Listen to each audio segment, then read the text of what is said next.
So I need to get on the water bad, and I'm hurting for money these days, as everyone is in life. Seems like we're living paycheck to paycheck. So, I was gonna buy a big Sea-Doo. That's like 20,000, but my kid needs a car and stuff, so I probably shouldn't do that right now. And I need to come up with some money for that. But I was able to find this aluminum bass boat, like a bass attacker is what they call it. But this is made by a company called Nymph. It's a 17-foot like John boat. It's like a heavy duty John boat is what it looks like. It's flat bottomed, but it's kind of got a V front on it. So it's kind of like a V flat bottom because it goes into a flat bottom. So it's got kind of a V nose with a flat bottom. Anyways, it's only beat up in a couple spots.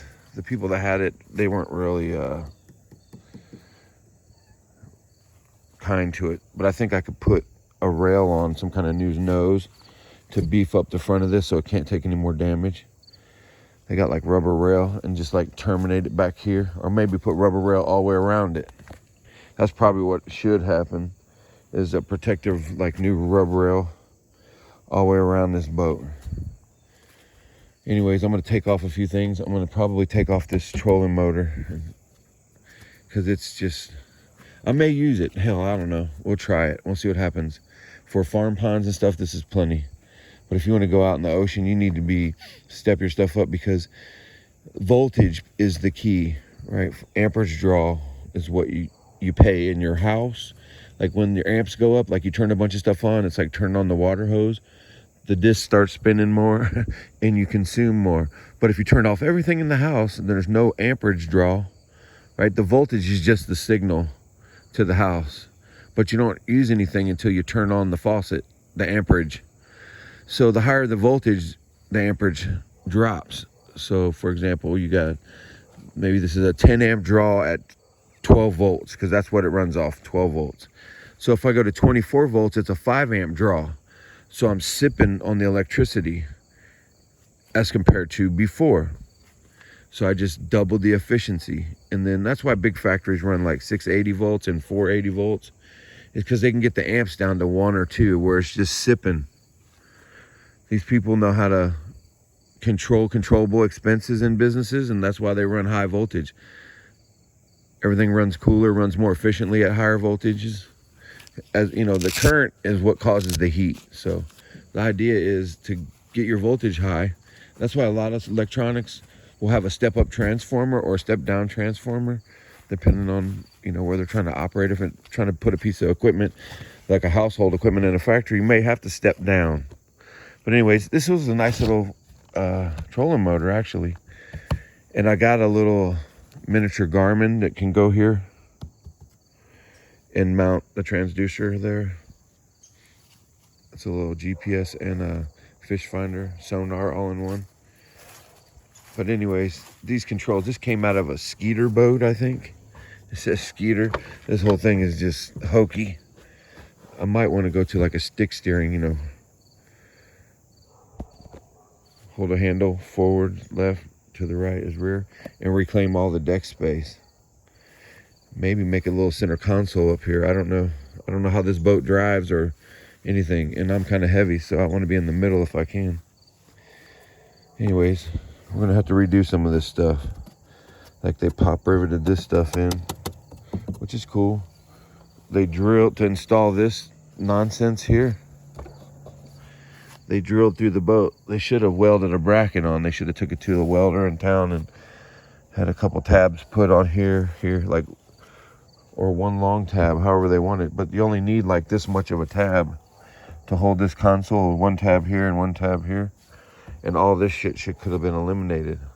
But they used it as rod holders. Looks like they installed it, and they just drilled through the boat with drywall screws, I think. Yeah, again, here. They're just like not very smart.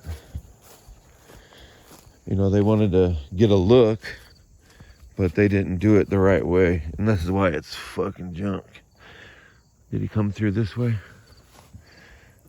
I don't know how he mounted these, but there's a screw there.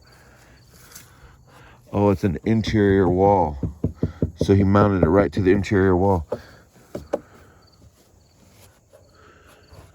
So this is a, hell, you could have mounted that console to the interior wall over there and not run this board at all.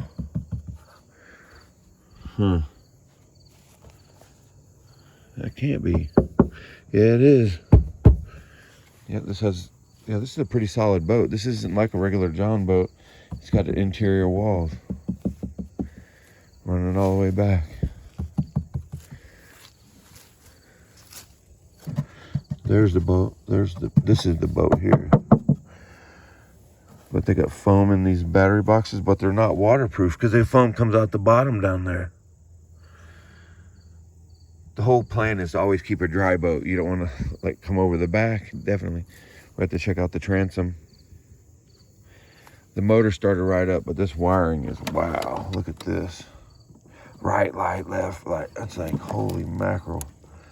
If you're gonna do stuff like this, you need a distribution block that you tap the voltage out of the battery into it, and then you run terminals into this block, and everything stays insulated and hidden, because you can get waterproof terminal blocks. You can do whatever you want, but this is like never the way to do it, guys. Never the way to do it. So we need to get a boat tarp kind of first. I'm gonna pull a couple things off. Like I'm gonna pull this motor off. I want to get this exposed so I can see inside, and the rain's gonna get in anyway, so I'm gonna loosen these boards up. But definitely need a 17-foot trailer. So you put rod holders or rod keepers, rod savers along each side, and then he had them up, another one up there so you could run long rods, I guess. Which this stuff's pretty good stuff. I like it, rod saver.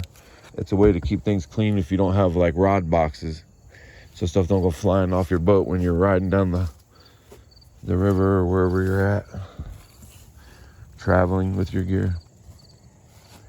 Yeah, but this motor, you know, I did some research on these old Evinrudes, and just like everybody says when they buy something, they don't want to think they got ripped off or whatever. I know I didn't get ripped off, but these old motors, if you take care of them, they run forever. That's the old adage. Looks like somebody's been greasing it. There's grease everywhere, and it started up on the first pull.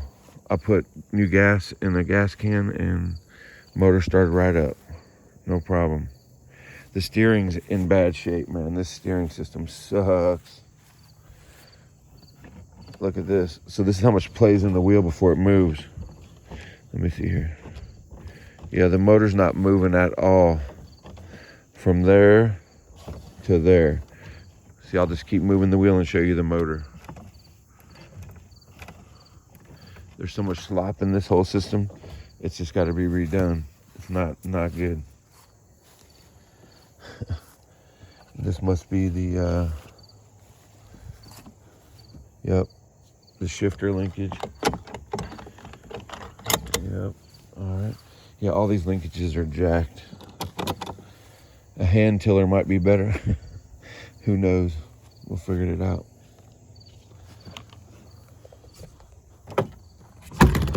But for $600, motor, boat, and trailer, I got a good core to work with. Another project in my life. Hopefully I can get this one finished. See ya.